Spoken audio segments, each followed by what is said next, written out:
ان کو پتا تھا کہ جو کچھ بھی تھا یہ کچھ نہیں ہونا چاہیے تھا جو سقیفہ بنی ساعدہ میں ہوا ہے. آج اگر حضرت ابوبکر زندہ ہونا, یقین کریں ان سے ذرا یہ اسلامک ہسٹری کے 2 ٹکڑے دکھائے جائیں, خون کے آنسو روئے کہ سقیفہ بنی ساعدہ کے افیکٹ کہاں تک گئے ہیں, قیامت تک جا رہے ہیں. آج تو ہم ڈیسائیڈ کر سکتے ہیں, چلے اس زمانے میں تو کوئی کہہ سکتا تھا, آج تو ہمیں نظر آ رہا ہے نا امت ایک ہی نہیں ہو رہی. لہذا سابقون الاولون جو ہیں صلح حدیبیہ سے جو پہلے کے لوگ ہیں وہ پیٹ وہ مسلمان ہیں جن کے بارے میں ڈنکے کی چوٹ پہ رضی اللہ عنہ آیا کہ اللہ ان سے راضی. باقیوں کے بارے میں رضی اللہ عنہ کا مطلب ہے اللہ ان سے راضی ہو, ہمارے دعائیہ کلمات ہیں, وہ اللہ کے علم کے ساتھ خاص ہے. وہ آپ حیران ہوں گے جب یہ تقریباً 100 نمبر آیت آئے گی سورۃ توبہ کی, تو اس میں اللہ تعالیٰ بتائے گا اے نبی آپ کے صحابہ کے 3 گروہ ہیں. ایک وہ ہیں جو ایمان میں سبقت لے جانے والے ہیں, دوسرے صحابہ وہ ہیں جو پکے منافق ہیں, آپ کو بھی علم نہیں ہے, اور تیسرے وہ ہیں کہ جو بس ابھی مسلمان ہیں, ابھی اللہ تعالیٰ ان کو آزمائے گا, دیکھے گا کہ ان کا ایمان قبول بھی ہوتا ہے کہ نہیں.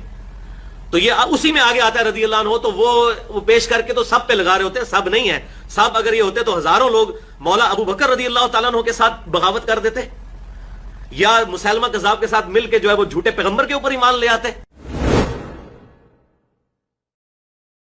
وَكُلًّا وَعَدَ اللَّهُ الْحُسْنَى, لیکن نبی کی صحبت کی برکت سے الٹیمیٹلی اللہ تعالیٰ نے سب کے ساتھ اچھا وعدہ کیا ہوا ہے. یعنی نبی علیہ السلام کے اوپر جو اصحاب چاہے بالکل اینڈ پہ بھی ایمان لے کر آئے, بشرطے کہ وہ مرتے دم تک ایمان پر قائم رہے, ان کی کمزوریوں سے اللہ تعالیٰ درگزر فرما کے الٹیمیٹلی ان کے لیے اچھا انجام کرے گا, جنت والا. اور یہ صرف صحابہ کی خصوصیت نہیں ہے بلکہ پوری امت میں جس نے بھی مرتے دم تک ایمان پر قائم رہا اس کے لیے اچھا وعدہ ہے.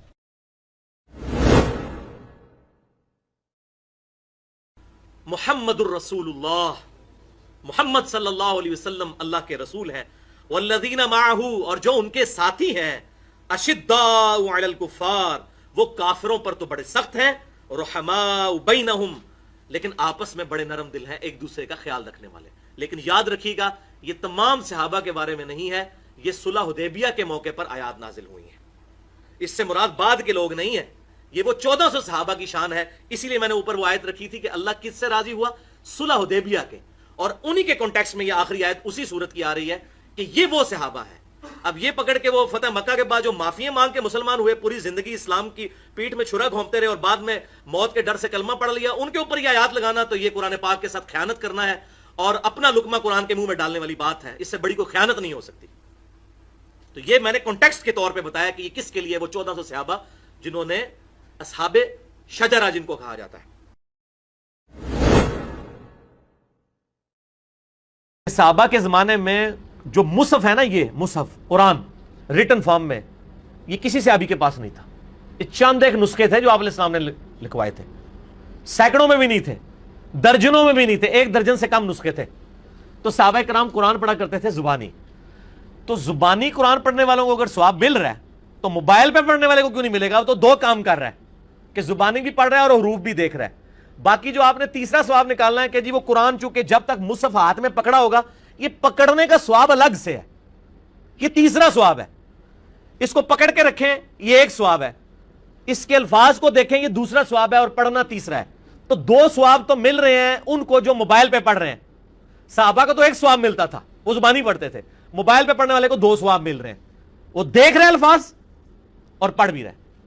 پکڑنے والا آپ کی نظر میں نہیں ہے نا, چلے ہم وہ مان لیتے ہیں آپ کو خوش کرنے کے لیے, لیکن پھر بھی صحابہ سے زیادہ ثواب مل رہا ہے عام بندے کو, کیونکہ الفاظ دیکھ بھی رہے اور پڑھ بھی رہے. اے پھکی جے انجینئرنگ کریں گے تواڈے نال, اللہ دے فضل نال ایسی انجینئرنگ ہوئے گی کہ بھول جاؤ گے سب کچھ. تو آج کے دور میں جو موبائل سے دیکھ کے پڑھ رہا ہے اس کو صحابہ کرام جو زبانی پڑھتے تھے اس سے زیادہ ثواب ہے, اگر ان کے وہ لیول اور نیت بھی اس لیول کی ہو. وہ ایک علیحدہ سے بات ہے, اس میں نہیں ہم پڑھ رہے. میں اوور آل گنتی کی بات کر رہا ہوں کہ ایک بندہ دیکھ رہا ہے اور ساتھ پڑھ بھی رہا ہے, یہ ڈبل ثواب ہے. اور ایک بندہ صرف زبانی پڑھے, صحابہ تو زبانی پڑھتے تھے.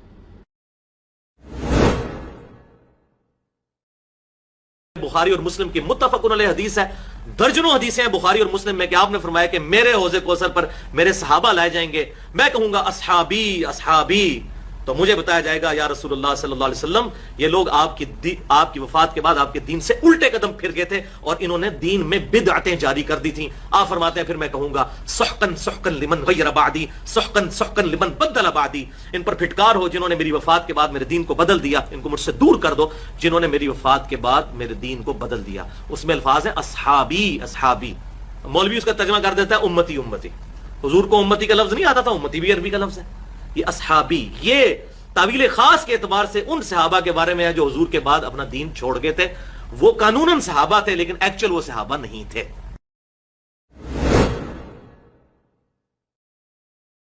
پھر ہم کہتے ہیں یہ بتاؤ کہ جنہوں نے حضرت علی ابن ابی طالب جو واقعی امام بھی تھے اور خلیفہ راشد بھی تھے ان کی بیعت نہیں کی، وہ جاہلیت کی موت ہی مرے ہیں نا، نال ہی ٹھوس ہو جائیں گے.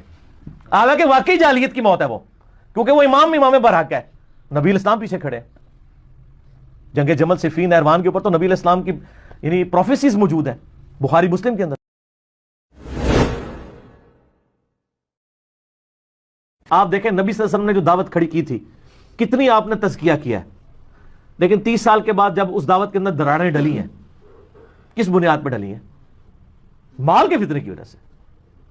بخاری مسلم کی حدیث ہے، مجھے یہ خطرہ نہیں ہے کہ تم میرے بعد شرک میں مبتلا ہوگے، جو آپ کا آخری خطبوں میں سے خطبہ ہے جو غزوہ احد کے شہداء پہ آپ نے دیا تھا. البتہ مجھے ڈر ہے کہ تم دنیا کی محبت میں ایک دوسرے کو قتل کرو گے، پھر اسی طریقے سے تباہ و برباد ہو جاؤ گے جس طرح اگلے لوگ. تو دنیا کی محبت میں مال، منصب، وجاہت، یہ سب کچھ آتی ہیں. تو اسی کی وجہ سے سارا یہ بنو امیہ، بنو عباس کے جو یہ سارے معاملات ہیں کہ ایک باپ جو ہے مطلب اس کو بیٹا قتل کروا دیتا تھا، 3 بیٹے ہیں تو وہ ایک جو ہے باقی 2 بھائیوں کو قتل کروا دیتا تھا. یہی کچھ چلتا رہے تو سب کچھ اسی کے لیے ہوا نا.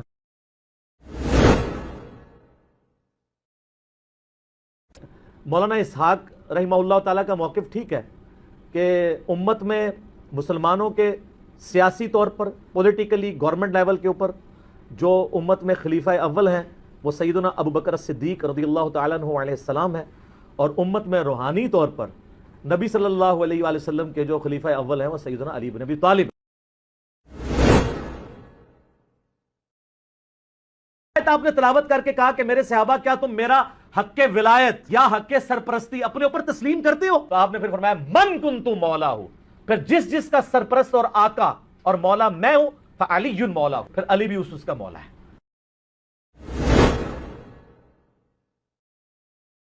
میرے نزدیک یہ ہے کہ سیدنا عثمان غنی رضی اللہ تعالیٰ عنہ کی شہادت ان کی غلطیوں کا کفارہ بنی ہے. سیدنا عثمان غنی رضی اللہ تعالیٰ عنہ علیہ السلام کے قتل کا معاملہ، تو یہ بات تو ٹھیک ہے کہ ان کے خلاف جو ایک مہم کھڑی ہوئی تھی نا، وہ تو ان کے گورنروں کی وجہ سے ہوئی. مینجمنٹ اس وقت سے کمزور ہونا شروع ہو گئی اور بعد میں ان کے خلاف تحریک چلنا شروع ہوئی. ظاہر ہے اس میں صحابہ تابعین سب شامل تھے. اور عبداللہ بن سبا کے اوپر ڈالتے ہیں، یہ بالکل جھوٹ بولتے ہیں کہ جی عبداللہ بن سبا تھا جس نے، ایک عبداللہ بن سبا نے 40-50 ہزار صحابہ کی مت مار دی. نعوذ باللہ من ذالک. وہ بیوقوف تھے، اتنے سمجھدار لوگ تھے. یہ پالیسیز تھیں جن کا ریونج پھر سامنے آیا. کوئی عبداللہ بن سبا والا رولا نہیں.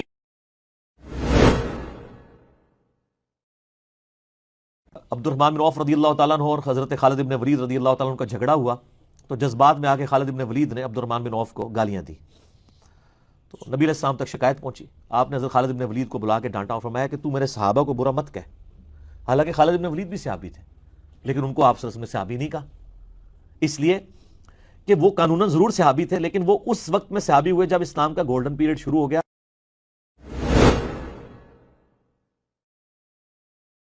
لعنت کرنا تے معاویہ دی جڑا جاری کردہ جڑا وہ طریقہ ہے اور میں اس کو بدعت کہنے میں بھی کوئی اور محسوس نہیں کروں گا.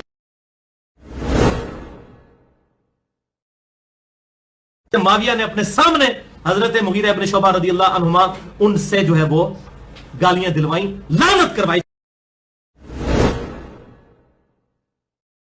معاویہ بن ابی سفیان، مغیرہ ابن شعبہ، عمر ابن عاص، بسر بن ارطاح رضی اللہ عنہم اجمعین کو اس حوالے سے صرف عزت کرتا ہوں کہ وہ اصحاب ہیں. باقی جو ان کے اعمال ہیں وہ اللہ کو خود جواب دہ ہے. میں لعنت کا قائل نہیں ہوں لیکن ڈنکے کی چوٹ پہ بخاری و مسلم کے حدیث کی روشنی میں ان کی غلطیاں بیان کرتا ہوں، جو غلطیاں الحمدللہ میں نے نہیں ہے، نبی صلی اللہ علیہ وسلم نے پہلی پریڈکشن کی تھی کہ انہوں نے امت کا کم پاٹ. اس میں سے ایک ڈیمانڈ یہ تھی کہ میرے بیٹے معاویہ کو اپنا منشی رکھ لیں. یہ کاتب وحی کہتے ہیں، اینج رکھایا گیا جائے منشی رکھ لیں، آپ کے لیے کتابت کر دے گا، یہ لکھنا پڑھنا جانتا ہے. یہ ابو سفیان کی دل جوئی کے لیے آپ نے کیا. اور بھائی جی جو بندے سفارشی بھرتی ہوئے ہیں یہ اسی لینگویج ہے، سفارشی، پازیٹیو سفارش کی بات کر رہا ہوں. اینج پائی جی ہوئی ہے بھرتی، یعنی کاتب وحی ہونا اگر کوئی ٹائٹل ہے اور اس ٹائٹل سے کوئی فائدہ ہونا ہوتا تو اس شخص کو. تو رضی اللہ عنہ بھی دعائے مغفرت ہے، اللہ ان سے راضی ہو. لہذا حضرت امیر معاویہ رضی اللہ تعالیٰ عنہ یا حضرت مغیرہ ابن شعبہ رضی اللہ تعالیٰ عنہ یا حضرت عمر ابن عاص رضی اللہ تعالیٰ عنہ، جن سے مولا علی کو بڑی تکلیفیں پہنچی اور ان کی وجہ سے ہمارے دل بھی زخمی ہیں، کاش وہ حضرت علی کے ساتھ ایسا نہ کرتے.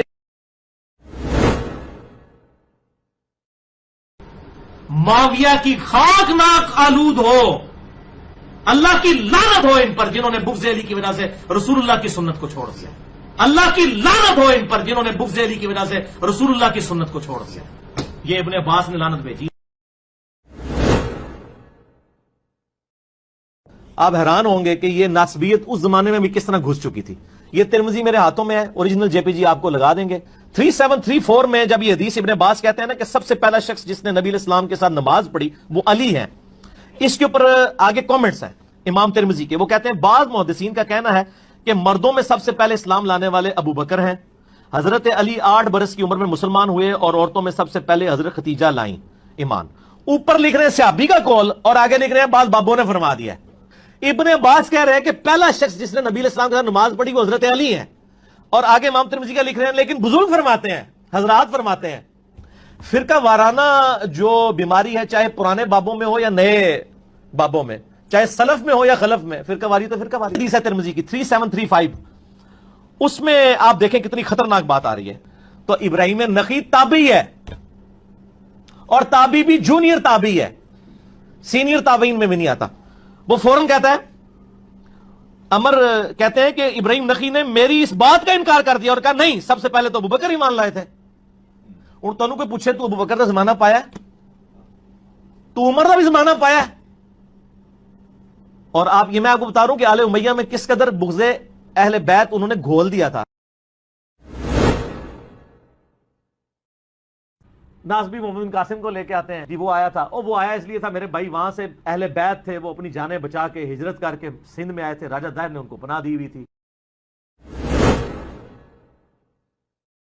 اب امام بخاری رحمۃ اللہ علیہ بڑی کنٹرولڈ سی حدیث لے کے آئے ہیں, لیکن حدیثیں چھپ تو نہیں تھی.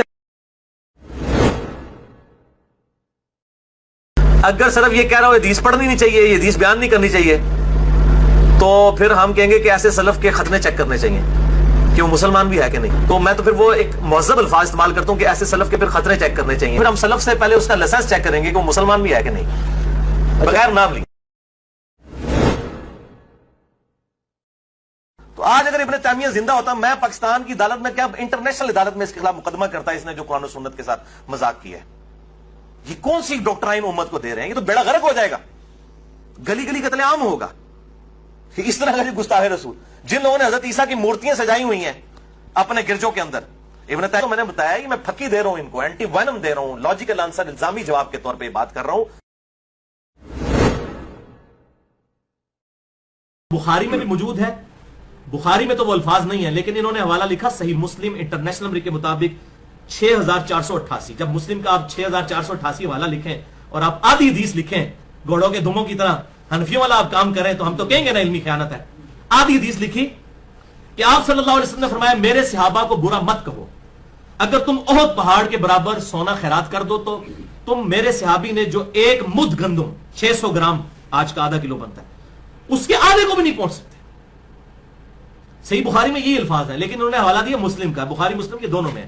انہوں نے چونکہ مسلم کا حوالہ دیا, پھر حدیث آدھی لکھنا علمی خیانت ہے. صحیح مسلم 6488, پوری حدیث کیا ہے, پوری حدیث میں تو اپنا پھر مسئلہ کھڑا ہو جانا تھا نا. یہ وہ حدیث ہے جو ہمارے اہل سنت میں بریلوی, دیوبندی, اہل حدیث تینوں کے علماء اور بزرگ دو نمبری کرتے ہوئے آدھی حدیث بیان کرتے ہیں.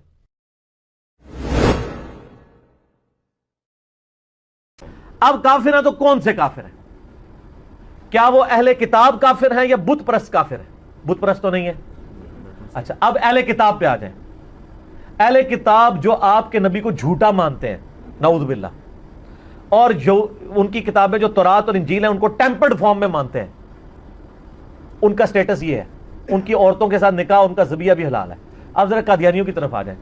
قادیانی آپ کے نبی کو جھوٹا نہیں مانتے, وہ ان کو نبی مانتے ہیں, اس کے بعد انہوں نے ایک ڈھکوسلے پہ مبنی جھوٹی نبوت کلیم کر لی ہے. یہ ایک چیز ان کو یہود و نصارہ سے بہتر کر دیتی ہے.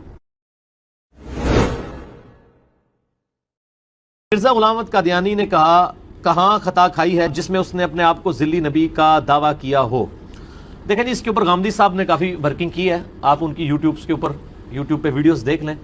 ان کا بھی موقف یہی ہے کہ اس سے کوئی صحیح سند سے ثابت نہیں ہے کہ اس نے خود کہیں پہ دعوے نبوت کیا.